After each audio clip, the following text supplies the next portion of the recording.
Kofi, costume parfait, chuchote au médecin. Bientôt, elle ne me sera plus d'aucune utilité, murmura le médecin. Kofi esquissa un sourire froid. Peu importe, une autre prendra sa place. Aminata, 21 ans, était une jeune femme issue d'un milieu modeste. Cadette d'une fratrie de 5 enfants, elle avait grandi dans une petite maison où chaque franc comptait. Ses parents, travailleurs acharnés, se sacrifiaient pour offrir un avenir à leurs enfants, mais Aminata ressentait un mélange de gratitude et de honte face à leur pauvreté. À l'école, elle brillait par son intelligence et sa détermination, mais son apparence, des tresses simples et des vêtements usés, attirait les moqueries de ses camarades. Chaque commentaire cruel creusait un peu plus son sentiment d'infériorité. Elle apprit à baisser les yeux, à se taire et à rêver d'un monde où elle serait admirée. À l'université, grâce à une bourse obtenue par ses excellents résultats, Aminata découvrit un monde encore plus cruel. Ses camarades, issus de familles riches, arrivaient en voiture de luxe, leurs bijoux scintillant sous le soleil. Ils parlaient de voyages à Dubaï ou de soirées dans des clubs exclusifs, tandis qu'Aminata rentrait chez elle en bus bondé, son vieux sac à dos sur les épaules. Chaque matin, en traversant le campus, elle sentait les regards la juger, non pas pour son intelligence, mais pour ses vêtements simples et son allure modeste. Sa meilleure amie, Fatou, issue du même milieu, tentait de la réconforter. « Aminata, ta beauté est dans ton cœur et ton esprit. Ces vêtements, ces bijoux, ce ne sont que des masques. » Mais Aminata n'y croyait pas. Pour elle, la beauté et la valeur se mesuraient à ce qu'on pouvait acheter. Une robe chic, une coiffure parfaite, des accessoires brillants. Sur les réseaux sociaux, elle passait des heures à admirer les photos de ses camarades. Plages paradisiaques, restaurants étoilés, tenues de créateurs. Elle voulait être comme eux, briller, être enviée. Pour joindre les deux bouts, Aminata utilisait son intelligence. Elle rédigeait des devoirs pour des étudiants riches en échange d'argent. Ces derniers, plus intéressés par les fêtes que par les études, la payaient généreusement. Elle dépensait chaque franc gagné pour acheter des vêtements d'occasion plus élégants, des produits de beauté qu'elle utilisait maladroitement et des bijoux bon marché qu'elle portait avec fierté. Mais dans le miroir, elle voyait toujours la fille pauvre qu'elle cherchait à effacer. Parmi ses clients, il y avait Aïcha, une étudiante issue d'une famille aisée. Aïcha, avec ses robes de marque et son assurance naturelle, représentait tout ce qu'Aminata enviait. Un jour, Aïcha lui demanda de l'aider à réviser pour un examen crucial. Aminata accepta et après une séance d'études, Aïcha l'invita chez elle dans un appartement luxueux en centre-ville. Le salon, avec ses meubles modernes et ses tableaux élégants, laissa Aminata sans voix. Des photos d'Aïcha, toujours impeccables, ornaient les murs. « Ton appartement est incroyable », murmura Aminata, émerveillée. Aïcha haussa les épaules. « Ce n'est rien. » Après des heures d'études, Aïcha posa son stylo. « Merci, Aminata. Sans toi, j'étais perdue. » Puis, avec un sourire, elle ajouta « Écoute, il y a une soirée ce week-end avec des gens influents. Tu devrais venir. Ça te changerait les idées. » Aminata hésita. « Je n'ai rien à me mettre. » Aïcha éclata de rire et l'entraîna dans son dressing, une pièce digne d'une boutique de luxe. Des robes scintillaient, des chaussures s'alignaient, des bijoux brillaient sur une coiffeuse. Aïcha a choisi une robe bleu saphir. Et c'est celle-ci. Aminata, intimidée, se changea. Aïcha ajusta une perruque lisse et brillante sur sa tête et appliqua un maquillage subtil, rehaussant ses traits. Quand Aminata se regarda dans le miroir, elle ne se reconnut pas. Une femme élégante, confiante, la fixait. « C'est vraiment moi ?» murmura-t-elle émue. Aïcha sourit. « Oui, et tout le monde le verra. » La soirée se tenait dans une salle somptueuse, où les invités sirotaient du champagne en discutant affaires et pouvoir. Aminata, nerveuse mais portée par sa nouvelle apparence, suivait Aïcha.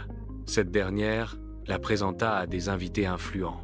Voici Aminata, une étudiante brillante. Pour la première fois, Aminata sentit des regards d'admiration. Elle se tenait droite, savourant les compliments sur sa beauté et son intelligence. Seule dans un coin de la salle VIP, elle remarqua un homme plus âgé, assis à une table à l'écart, qui la fixait intensément. Mal à l'aise, elle détourna les yeux, mais une serveuse s'approcha. « Monsieur Kofi souhaite que vous le rejoigniez. » Aminata, se souvenant des conseils d'Aïcha. « Laisse-les venir à toi, » répondit poliment. « Dites-lui que je suis bien ici. S'il veut parler, il peut venir. » Quelques minutes plus tard, l'homme s'approcha. « Bonsoir, je suis Monsieur Kofi, » dit-il, son sourire à la fois charmeur et calculateur. Il s'assit, posant un verre de whisky sur la table. « On m'a parlé de toi, une femme aussi brillante et belle et rare. » Aminata, flattée mais méfiante, joua le jeu. « Vous exagérez, je ne suis qu'une étudiante. » Leur conversation s'étira, Kofi posant des questions sur ses rêves, ses ambitions, la faisant se sentir spéciale. À la fin de la soirée, il proposa de la raccompagner. Ce n'est pas prudent de rentrer seule. Aminata accepta, impressionnée par la voiture de luxe qui les attendait. Pendant le trajet, Kofi la couvrit de compliments, vantant son intelligence et sa beauté. À l'arrivée devant son dortoir, il lui tendit une enveloppe épaisse. À l'intérieur, des billets et une carte avec son numéro. « Ce n'est qu'un début, » dit-il.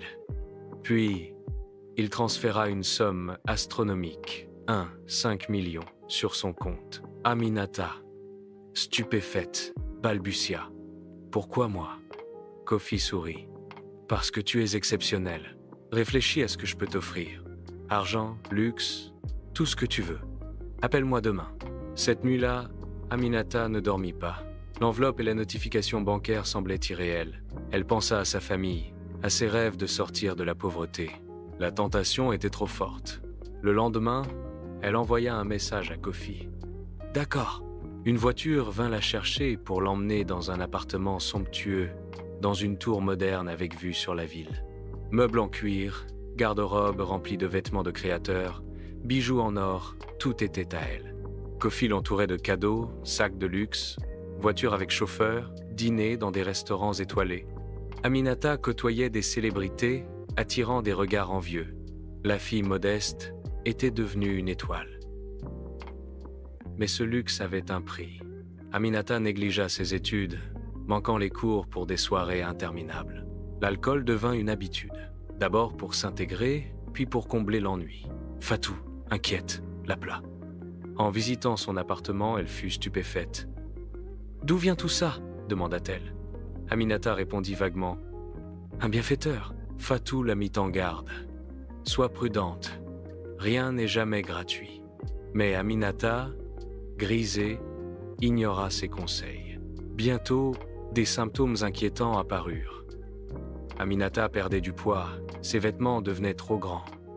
La fatigue et les vertiges s'installaient. Elle mit ça sur le compte de son mode de vie désordonné. Repas sautés, nuits courtes, champagne à outrance. Mais les signes s'aggravaient. Elle consulta le médecin de Kofi, qui la rassura. Juste un peu de stress. Pourtant, son état empirait. Un jour, elle tenta de contacter Kofi, mais il ne répondait plus. Ses appels aboutissaient à une ligne coupée. Ses messages restaient sans réponse. La vérité frappa. Kofi l'avait abandonnée. Seule, malade et sans ressources, Aminata sombra dans le désespoir. Elle appela Fatou, qui la trouva affaiblie, presque méconnaissable. Sans hésiter, Fatou l'emmena à l'hôpital. Les résultats furent dévastateurs. Aminata était séropositive, à un stade avancé. Elle s'effondra, pleurant de douleur et de trahison. Des souvenirs refirent surface. Kofi avait toujours insisté pour qu'elle voie son médecin personnel, interdisant tout autre professionnel. Elle comprit qu'il savait, il l'avait manipulée, utilisée, puis jetée lorsqu'elle ne lui était plus utile. Pire encore, Aminata apprit que Kofi continuait son cycle destructeur, ciblant d'autres jeunes femmes. La colère la consumait, mais son corps s'affaiblissait. Allongée sur son lit d'hôpital, elle repensait à ses choix, à sa naïveté, à l'illusion du luxe qui l'avait aveuglée. Fatou et sa famille, alertés tardivement, restèrent à ses côtés, mais la maladie l'emporta.